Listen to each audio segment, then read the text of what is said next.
Hello students, hello everyone. मैं अभिनव जैन फिर से एक बार आपका स्वागत करता हूं फिजिक्स फन डे की इस वीडियो में, जिसमें आज हम स्टार्ट करने वाले हैं topic number 6, mathematics of resolved vectors. Vectors की आगे की कहानी। इससे पिछली वीडियो में हमने देखा कि किस तरह से हमने एक वेक्टर को एक्स वाई जेड कंपोनेंट्स में ब्रेक कर दिया, उसे रिजॉल्व कर दिया। आज इस वीडियो में हम देखने वाले हैं कि उस रेजोल्यूशन का, उस कंपोनेंट ब्रेकिंग का फ़ायदा क्या होता है, किस तरह से उनको ऐड सब्ट्रैक्ट करना आसान हो जाता है, किस तरह से उसको एक स्केलर के साथ मल्टीप्लाई करना इजी हो जाता है। तो आगे आने वाली वीडियोस, ये वाली वीडियो बहुत आसान होने वाली है अगर तुम्हें वेक्टर रेजोल्यूशन लास्ट वाली टॉपिक 5 अच्छे से समझ में आ गया है तो let's start mathematics of resolved vectors. Note number 1, पहला point. When a vector is multiplied by a scalar k, then each of its components gets multiplied by the same scalar. Scalar कैसा भी हो सकता है, ये के कैन बी पॉजिटिव, नेगेटिव और zero as well. तो ए, अगर ए वेक्टर अपना ए एक्स आई कैप, ए वाई जे कैप, ए जेड के कैप के बराबर है, उसे किसी के नाम के स्केलर से मल्टीप्लाई कर रहे हैं, तो सारे कंपोनेंट्स के से मल्टीप्लाई हो जाते हैं विद साइंस। मतलब ए एक्स ए वाई ए जेड के भी साइंस का ध्यान रखना है और के साइन का भी ध्यान रखना है। अगर के नेगेटिव है, ए एक्स भी नेगेटिव है, तो ऑब्वियसली के और ए एक्स की मल्टीप्लीकेशन पॉजिटिव बन जाएगी, नेगेटिव नेगेटिव कट जाएंगे। तो ऐसा क्यों? सबसे पहले ये जो प्रॉपर्टी है, ये जो नोट नंबर 1 है, ऐसा क्यों बना? हमने पहली वीडियो में ये देखा था कि अगर एक वेक्टर को किसी, मान लेते हैं, पॉजिटिव स्केलर से मल्टीप्लाई करते हैं, तो क्या होता है, उसकी डायरेक्शन अनचेंज रहती है और उसका मैग्नीट्यूड उस स्केलर से मल्टीप्लाई हो जाता है। तो अगर डायरेक्शन अनचेंज्ड है, इसका मतलब क्या है, ये जो आई कैप जे कैप के कैप के कॉफिशेंट्स हैं, इनकी रेशो सेम रहनी चाहिए। फर्स्ट ऑफ ऑल इनकी रेशो पहले ए एक्स ए वाई और ए जेड की रेशो में थे, तो बाद में भी ये ए एक्स ए वाई ए जेड की रेशो में रहने चाहिए। तुम देख सकते हो ये के कट जाएंगे, रेशो सेम रहेगी ताकि डायरेक्शन अनचेंज रहे। दूसरी बात, इसका जो मैग्नीट्यूड है, जो नया वेक्टर बनेगा ये वाला, ये नया वेक्टर का मैग्नीट्यूड के टाइम्स हो जाना चाहिए। मतलब वेक्टर का मैग्नीट्यूड क्या होता है, root of a x square plus a y square plus a z square. अगर उसे के से मल्टीप्लाई करोगे तो क्या बनेगा, के रूट के अंदर घुस जाएगा और वो बन जाएगा रूट ऑफ के स्क्वायर एक्स स्क्वायर प्लस के स्क्वायर वाई स्क्वायर प्लस के square Z A z square. तो मतलब बेसिकली सारे कंपोनेंट्स के साथ एक के मल्टीप्लिकेशन में दिखाई दे रहा है। तो बस वही सिंपल सी बात है, वही सिंपल सी बात इस नोट नंबर 1 में लिखी हुई है, ध्यान में रखनी है। मतलब सिंपली वेक्टर को किसी स्केलर से मल्टीप्लाई करें तो स्केलर ब्रैकेट के अंदर घुस के हर कंपोनेंट के साथ मल्टीप्लाई हो जाएगा। I hope easy to understand है। आगे बढ़ते हैं। Note number 2, when two or more vectors are added or subtracted, rules of scalar addition या subtraction can be applied separately for x y and z components. मतलब क्या हुआ कि अगर बहुत सारे वेक्टर्स हमारे पास लिखे हुए हैं तो उनके आई कैप के कॉफिशेंट्स को हम अलग ऐड कर सकते हैं, जे कैप के कॉफिशेंट्स को अलग ऐड कर सकते हैं, या सब्ट्रैक्ट हैं तो सब्ट्रैक्ट कर सकते हैं, के कैप के कॉफिशेंट्स को हम अलग ऐड सब्ट्रैक्ट कर सकते हैं। Just like simple numbers, just like simple scalars, 2 + 3 को 5 लिख सकते हैं, 2 - 3 को -1 लिख सकते हैं एंड सो ऑन। ऐसा क्यों? सोच के देखो, अगर ए वेक्टर ये है, ए बी वेक्टर ये है, जब इनको जोड़ेंगे तो ए एक्स प्लस बी एक्स बन जाएगा, ए वाई प्लस बी वाई बन जाएगा और ए जेड प्लस बी जेड बन जाएगा के कैप का कॉफिशेंट, अलग अलग तीनों में। हाँ, आई कैप और जे कैप के कॉफिशेंट्स को हम ऑब्वियसली ऐड नहीं कर सकते क्योंकि डायरेक्शंस डिफरेंट हैं। उनको अगर ऐड करके दिखाना है तो हम पेपर पे ड्रॉ करके दिखा सकते हैं, बट मैथमेटिकली उसका कोई मीनिंग नहीं है। तो ऐसा क्यों? सोच के देखो। ट्रायंगल लॉ की बातें याद करो। ट्रायंगल लॉ में हमने सीखा था कि अगर दो वेक्टर्स पैरेलल होते हैं, दोनों एक ही डायरेक्शन में दो पैरेलल वेक्टर्स हैं, तो वो सिंपली स्केलर्स के जैसे ऐड हो जाते हैं। 2 और 3 की एडिशन 5 हो जाती है। और अगर दो एंटी पैरेलल वेक्टर्स होते हैं तो उनकी एडिशन के नाम पे उनके मैग्नीट्यूड्स की सब्ट्रैक्शन हो जाती है, because they are in opposite directions. 180 degree का जब एंगल होता है दो वेक्टर्स में, तो बस उसी बेसिक सी बात को यहाँ पे नोट नंबर 2 में कंपोनेंट्स की फॉर्म में लिखा हुआ है कि ओवरऑल हमारे पास अगर ए वेक्टर और बी वेक्टर को ऐड करना है तो हमारे पास ये 6 वेक्टर्स हैं। अलग अलग सोचो, इन 6 वेक्टर्स को ऐड करना है। तो जो आई कैप वाले वेक्टर्स हैं वो तो पैरेलल वेक्टर्स बनेंगे ना, या एंटी पैरेलल बनेंगे, तो उनकी एडिशन सिंपली स्केलर्स के जैसे हो जाएगी एज पर ट्रायंगल लॉ। जे कैप अलग से ऐड सब्ट्रैक्ट किए जा सकते हैं, के कैप मतलब एक सिंपल सी जो अपनी ट्रायंगल लॉ की बातें हैं वही ट्रायंगल लॉ की बातें यहाँ पे एडिशन में और या इस नोट नंबर 2 में यूज की जा रही हैं। आगे बढ़ते हैं। नोट नंबर 3, सबसे अच्छी बात यह है कि यहाँ पे 3 या 4 या 15 20 कितने भी वेक्टर्स हों, अब ऐड करना बहुत आसान हो गया है। ट्रायंगल लॉ की मदद से उनको ऐड करना बड़ा मुश्किल काम था, क्योंकि ट्रायंगल लॉ केवल 2 वेक्टर्स की एडिशन का फॉर्मूला देता था। अगर हमें 5 वेक्टर्स ऐड करने हैं तो हमें 2-2 करके ऐड करने पड़ेंगे, बहुत बारी उस फॉर्मूले को यूज़ करना पड़ेगा। तो that thing is very tedious. तो हम उस ट्रायंगल मतलब जब भी 2 से ज़्यादा वेक्टर्स आएंगे तो ट्रायंगल लॉ को हम याद नहीं करेंगे वेक्टर एडिशन के लिए, हम कॉम्पोनेंट्स में रिजॉल्व करेंगे और फिर आई कैप जे कैप के कैप की टर्म्स में उनको ऐड कर देंगे फटाफट। Note number 3, two vectors are said to be equal when each of their components is equal। मतलब अगर a वेक्टर और b वेक्टर बराबर हैं तो ax bx अलग बराबर होंगे, ay by अलग बराबर होंगे, az bz अलग बराबर होंगे। मतलब एक वेक्टर की इक्वेशन 3 इक्वेशनों के बराबर है, 1 2 3। इन जनरल 3, अगर के कैप नहीं है, मान लो सिर्फ आई कैप जे कैप है, तो 2 इक्वेशंस बन जाएंगी। आई कैप को अलग इक्वेट, जे कैप को अलग इक्वेट। अब ऐसा क्यों?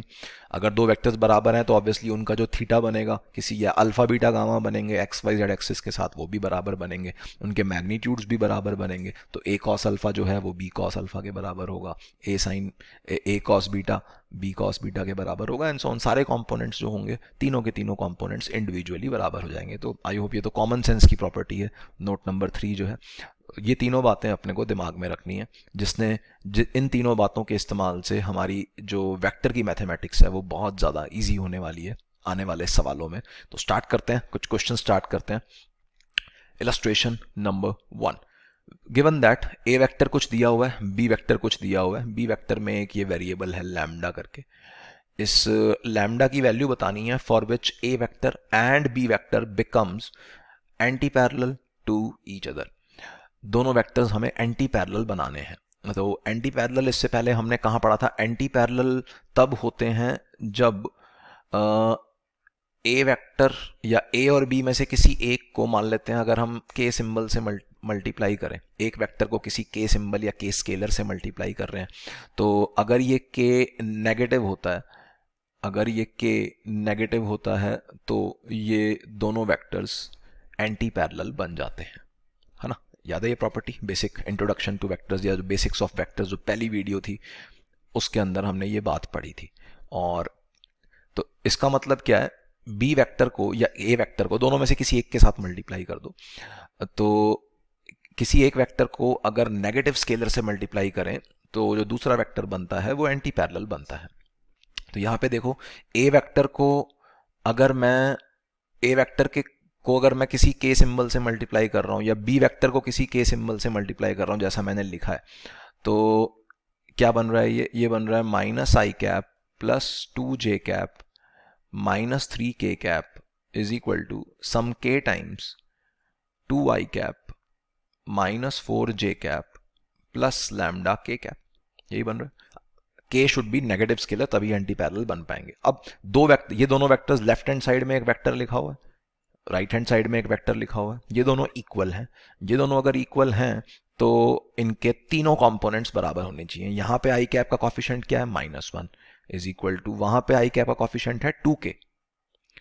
नोट नंबर 1 को यूज कर रहा हूं मैं, के को अंदर ले गया ब्रैकेट के, एंड यहाँ पे जे कैप का कॉफिशिएंट क्या है? 2 इज इक्वल टू, यहाँ पे जे कैप का कॉफिशिएंट क्या है? -4k, एंड यहाँ पे के कैप का कॉफिशिएंट है -3, यहाँ पे के कैप का कॉफिशिएंट है के लैम्डा। तो यहां से इन दोनों से सेम ही के की वैल्यू आ रही है, के आ रहा है -12 के बराबर, नेगेटिव आ रहा है, मतलब एंटी पैरेलल बन सकते हैं। अगर ये नेगेटिव ना आता के की वैल्यू तो एंटी पैरेलल बन ही नहीं सकते थे, क्वेश्चन ही गलत साबित हो जाता। तो यहां से लैम्डा आ गया, लैम्डा इज इक्वल टू के इज -12, माइनस माइनस कट जाएंगे, तो लैम्डा की वैल्यू आ रही है 6। ठीक है, आंसर। और इसके अलावा ये भी पूछा है कि ए वेक्टर और बी वेक्टर की मैग्नीट्यूड्स की रेशो भी बताओ। तो यहाँ से के की वैल्यू क्योंकि -12 है, तो वेक्टर फॉर्म में हम लिख सकते हैं a vector is equal to -12 times b vector आ गया। मतलब इसी जो इनिशियली मैंने ये माना था, इसी को ही उठा लिया मैंने दोबारा से। मैंने ये लेट किया था इनिशियली कि ए वेक्टर इज इक्वल टू के टाइम्स बी वेक्टर है, वेयर के इज सम नेगेटिव नंबर। तो और के की वैल्यू सॉल्व होके -12 आ गई, तो अब हेंस मैं लिख सकता हूँ a vector is equal to -12 times b vector. तो यहाँ से अपने पास मैग्नीट्यूड्स की भी रेशो आ जाएगी। ए वेक्टर का मैग्नीट्यूड क्या होगा? अगर बी वेक्टर को -12 से मल्टीप्लाई करने पे ए वेक्टर बन रहा है, तो ए वेक्टर का मैग्नीट्यूड होगा हाफ टाइम्स बी वेक्टर का मैग्नीट्यूड। मैग्नीट्यूड कभी नेगेटिव नहीं होता, या तो ऐसे बोल दो दोनों साइड मैंने मॉड लिया है, मॉड लेने से ये माइनस साइन हट गया, माइनस साइन का कोई रोल नहीं है मैग्नीट्यूड के अंदर। या ऐसे बोल दो माइनस बी वेक्टर का मैग्नीट्यूड बी वेक्टर के मैग्नीट्यूड के ही बराबर होता है। तो यहाँ से अपने पास रेशो आ गई, ए वेक्टर का मैग्नीट्यूड अपॉन बी वेक्टर का magnitude is equal to half answer. Minus half answer मत दे देना बस यहाँ पे, जो किसी लिए मिस्टेक होती है। मैग्नीट्यूड्स हैं हमेशा पॉजिटिव रहते हैं। आई होप क्लियर होगा, सिंपल क्वेश्चन है। आगे बढ़ते हैं। इलस्ट्रेशन नंबर 2, दो वेक्टर्स दिए हुए हैं ए और B. Again simple question, find x y z. X y z क्या है, अंदर कुछ छुपी हुई चीज़ें हैं, यहाँ एक्स है, यहाँ वाई है, यहाँ ई की पावर में जेड है, for which a is equal to 4b बन जाए। अगर a vector is equal to 4 times b vector है तो इसका मीनिंग क्या हुआ, x square i cap plus 6j cap minus 3k cap is equal to 4 times b vector. इस 4 को मैं बी वेक्टर के अंदर ही घुसा रहा हूं, बी वेक्टर की ब्रैकेट के अंदर। 4 into 9 36 i cap plus 4 into y j cap and minus 4 times e की पावर जेड के कैप। तो अगेन दो वेक्टर्स तुम्हें दिख रहे हैं, एक लेफ्ट साइड में एक वेक्टर है, एक राइट साइड में एक वेक्टर है, दोनों इक्वल हैं। तो ये क्या बन गया, ये अब एक इक्वेशन नहीं, ये 3 इक्वेशंस के बराबर है। यहाँ से एक बात तो आ रही है, x square is equal to 36, यहाँ का आई कैप का कॉफिशेंट इज इक्वल टू यहाँ का आई कैप का कॉफिशेंट। दूसरी बात आ रही है 6 इज इक्वल टू 4y, और तीसरी बात आ रही है -3 is equal to 4 times e की पावर z। तो पहली इक्वेशन से हमारे पास x के आंसर्स आ गए +-6, दूसरी इक्वेशन से हमारे पास y का आंसर आ गया 3/2 या 6/4, और तीसरी इक्वेशन से हमारे पास z का आंसर आ गया, एक माइनस साइन और था, मिस्टेक। तो -3 is equal to -4 times e की पावर z, तो माइनस माइनस तो कट जाएंगे, और यहाँ से आ रहा है e की power z is equal to 3/4, या z की वैल्यू आ रही है ln ऑफ 3/4 या log of natural log of 3/4। तो these are the answers, x y z के आंसर्स। आई होप क्लियर होगा, सिंपल एक मैथमेटिक्स का क्वेश्चन है। बस वेक्टर्स के दो वेक्टर्स अगर बराबर हैं तो उनके तीनों कंपोनेंट अलग अलग बराबर कर देते हैं हम। दैट इज नोट नंबर 2 अपना, सॉरी नोट नंबर 3 था ये अपना थ्योरी में। आगे बढ़ते हैं। इलस्ट्रेशन नंबर 3, नेट फोर्स बताना है। ब्लॉक पे हमने दो फोर्सेस को बहुत ऐड किया था जब हमने एडिशन ऑफ वेक्टर समझी थी ट्रायंगल लॉ से। अब यहाँ पे 3 वेक्टर्स हैं, तो 3 वेक्टर्स को चाहे तो हम पॉलीगन लॉ से भी ऐड कर सकते हैं, बट समस्या ये है कि पॉलीगन लॉ हमें कोई फॉर्मूला नहीं बताता, फॉर्मूला ट्रायंगल लॉ वाला ही था। तो 2 वेक्टर्स को ऐड करो, ट्रायंगल लॉ से जोड़ो, फिर उसका जो रिजल्टेंट आए उसमें तीसरा वेक्टर ऐड करो, ट्रायंगल लॉ से जोड़ो। इतना दिमाग हम नहीं खराब करेंगे। हम क्या करेंगे, जब भी 2 से ज़्यादा वेक्टर्स देखें, ट्रायंगल लॉ को याद नहीं करना, हमें याद करना है वेक्टर के कंपोनेंट्स को लेना है और रिजॉल्व करना है, एंड देन आई कैप अलग ऐड करने हैं, जे कैप अलग ऐड करने हैं। अब उसके लिए हमें सबसे पहले तो एक्स वाई एक्सिस चाहिए होंगी। यहाँ पे देखो जेड एक्सिस मानने की लोड नहीं है, क्योंकि ये तीनों वेक्टर्स स्क्रीन का जो प्लेन है उसी प्लेन में है, तो हम अपने पसंद की एक एक्स एक्सिस और वाई एक्सिस मान सकते हैं। जो भी हम एक्स एक्सिस वाई एक्सिस मानेंगे उसी की टर्म्स में आंसर आएगा, फिर उस आंसर को इस डायग्राम पे हम प्लॉट कर देंगे। तो सबसे पहले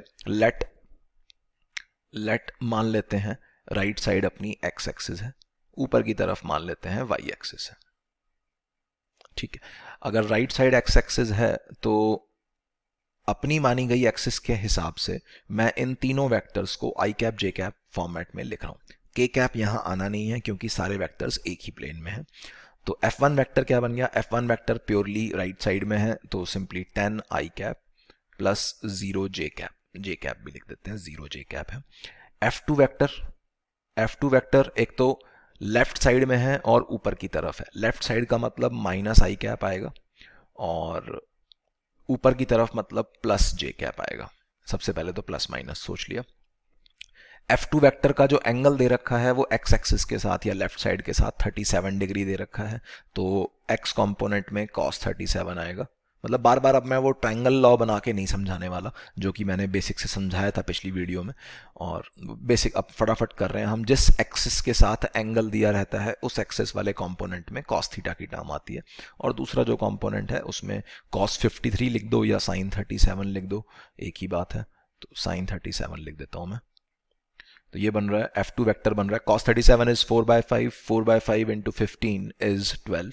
ये बन रहा है -12 i cap plus sin 37 is 3/5, 3/5 into 15 is 9। ये हो गया 9j cap. F2 vector resolve हो गया। F3 vector purely negative x negative y axis में है, तो ये बन गया 0 आई कैप और -9j कैप। इन तीनों को ऐड करने पे अपना आंसर आ गया। ऐड करना बहुत ही आसान, आई कैप अलग ऐड कर दो, तो 10 -12 प्लस 0 कितना बना -2 आई कैप। जे कैप अलग ऐड कर दो, 0 प्लस 9 -9 तो 0। तो दिस इज अवर आंसर। अब ये आंसर हम इस फॉर्मेट में नहीं छोड़ सकते, क्योंकि क्वेश्चन में एक्स वाई एक्सिस नहीं दी गई थी। एक्स वाई एक्सिस हमारी मानी गई एक्सिस के हिसाब से हमने सॉल्व किया। आंसर जो आया है वो हमारी मानी गई एक्सिस के हिसाब से आया है। क्वेश्चन में ऐसी कोई एक्सिस गिवन नहीं थी, तो इस आंसर को क्वेश्चन की फॉर्मेट में या क्वेश्चन के इस डायग्राम में वापस प्लॉट कर देते हैं। तो ये क्या बन रहा है, -2 आई कैप प्लस 0 जे कैप है, तो सिंपली -2 आई कैप है। मतलब यहां एक वेक्टर होगा, ये this green colour vector of magnitude 2 is total force. मतलब ये तीनों फोर्सेस अगर एक ब्लॉक पे लगेंगे तो ये ब्लॉक लेफ्ट साइड में मूव करेगा विद इफेक्टिव या total force of 2 Newton's. I hope clear होगा। दो से ज्यादा वेक्टर्स जब भी आए, मेथड हमारा यही रहेगा ऐड करने का या सब्ट्रैक्ट करने हो, कुछ भी करना हो, तो हम हमेशा पहले कंपोनेंट्स में ब्रेक करेंगे एंड देन आगे प्रोसीड करेंगे चीजों को। आई होप क्लियर होगा। नेक्स्ट आगे बढ़ते हैं। Illustration number 4। 3 वेक्टर्स दिए हुए हैं कुछ P Q R। बताना है P plus Q minus R क्या होगा।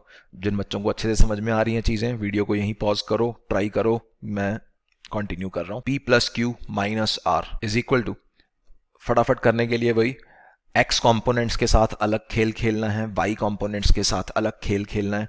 तो x कंपोनेंट्स पे फोकस कर रहा हूं। मुझे क्या करना है, 2 + 5 - 9, मनी मन करो, 2 + 5 7, 7 - 9 -2 आई कैप। नेक्स्ट जे कैप में भी जे कैप के कंपोनेंट्स -6 + 7 -2। ध्यान से, पी का जे कैप कॉफिशेंट है -6, उसमें क्यू का जे कैप कॉफिशेंट को ऐड करो पहले, तो -6 + 7 कितना बना 1। 1 में से अब आर का जे कैप कॉफिशेंट सब्ट्रैक्ट करना है, क्योंकि यहां माइनस साइन है, तो 1 - -2 दैट इज +3 जे कैप। के कैप में भी यही सेम खेल, +3 - 8 कितना बना -5, -5 - 1 आर वेक्टर का z कंपोनेंट सब्ट्रैक्ट करना है, तो -5 - 1 इज -6 के कैप। तो ये बन रहा है p vector plus q vector minus r vector बन गया। इसका मॉड चाहिए था, मॉड लगा दिया दोनों तरफ। आंसर ये हो जाएगा √2² + 3² + 6²।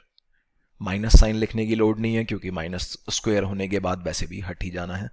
तो ये बन रहा है 2 का स्क्वायर 4, 4 + 9 13, 13 + 36 49, √49 दैट इज 7।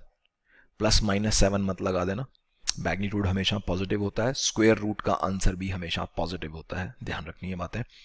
आगे बढ़ते हैं। Illustration number 5। Find unit vector along this vector. कोई n वेक्टर करके कोई वेक्टर दिया हुआ है, पता नहीं कैसा होगा। 3D में इसको इमेजिन नहीं करना। देखो, जहां जहां ये आई कैप जे कैप के कैप लिखे होते हैं, इसको इमेजिन करने या ड्रॉ करने नहीं बैठना। इसीलिए हमने ये सारी मैथमेटिक्स पढ़ी है, रिजॉल्व करना सीखा है, ताकि हमें बार बार वेक्टर्स को ड्रॉ ना करना पड़े।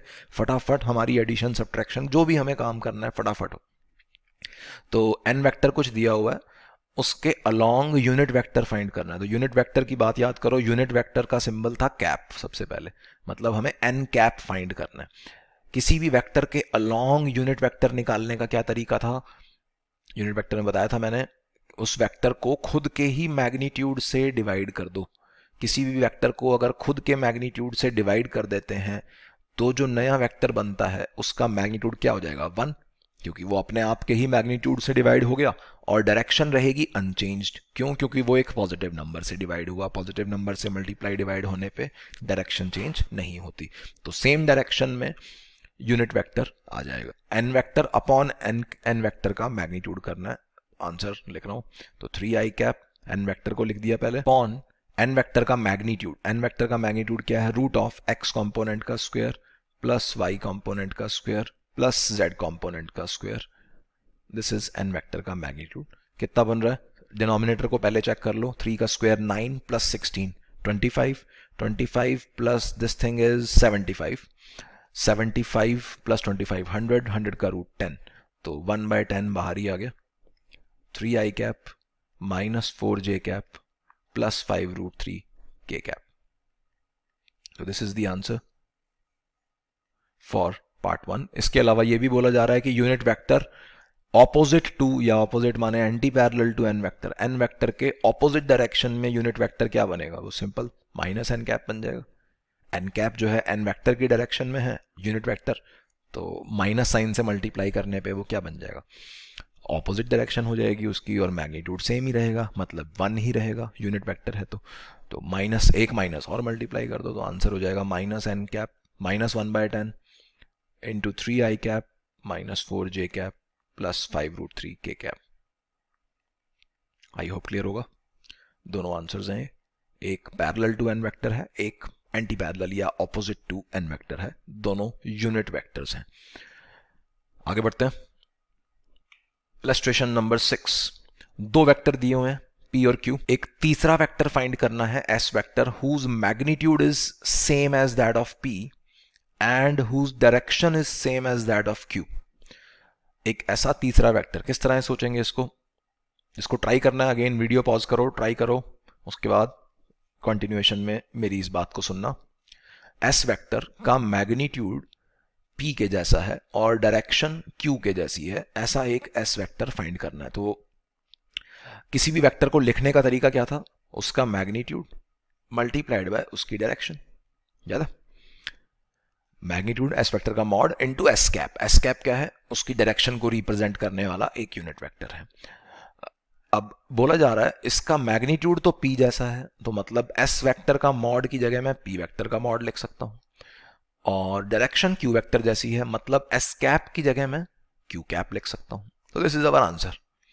P वेक्टर का मॉड, P वेक्टर गिवन है हमें, तो P वेक्टर का मॉड हो गया root of 2 square plus 6 square plus 3 square, और Q वेक्टर का कैप मतलब Q के अलोंग यूनिट वेक्टर, Q के अलोंग यूनिट वेक्टर क्या होगा, दैट इज पूरा का पूरा Q vector upon Q vector का मॉड। सोच लो आराम से, Q वेक्टर के अलोंग यूनिट वेक्टर लिखना था मुझे, Q वेक्टर के अलोंग यूनिट वेक्टर लिखना था, तो Q वेक्टर को उसी के मैग्नीट्यूड से डिवाइड कर दिया। This is Q and this is Q vector का मॉड या Q वेक्टर का मैग्नीट्यूड। तो आई होप क्लियर होगा, आंसर आ गया अपना। ये 2, 3, 6 के स्क्वायर एडिशन जो होती है, अभी ये थोड़ी देर पहले भी की थी हमने, 7 और ये डिनोमिनेटर में लिखा हुआ है 5, root of 3 square plus 4 square is 5, 5 भी बाहर आ गया। 7/5 times 3i cap minus 4k cap is our answer. ये एक ऐसा वेक्टर आ चुका है जिसका मैग्नीट्यूड तो P वेक्टर जैसा था और डायरेक्शन Q वेक्टर जैसी है। तो आई होप समझ में आ रही होंगी चीज़ें। पुरानी ही बातों को हमने इस वीडियो में यूज़ किया है। रिजॉल्व, एक क्वेश्चन में रिजॉल्व करने की भी नौबत आई, अदरवाइज बेसिक क्वेश्चंस थे सारे के सारे, जिनमें हमने सिंपली नोट 1, नोट 2, नोट 3 जो इनिशियली हमने इस वीडियो के स्टार्टिंग में देखे, उन्हीं को यूज़ करते हुए, सिंपल मैथमेटिक्स का सहारा लेते हुए वेक्टर्स के साथ कुछ क्वेश्चंस किए, वेक्टर्स की प्रॉपर्टीज़ को इस्तेमाल करते हुए।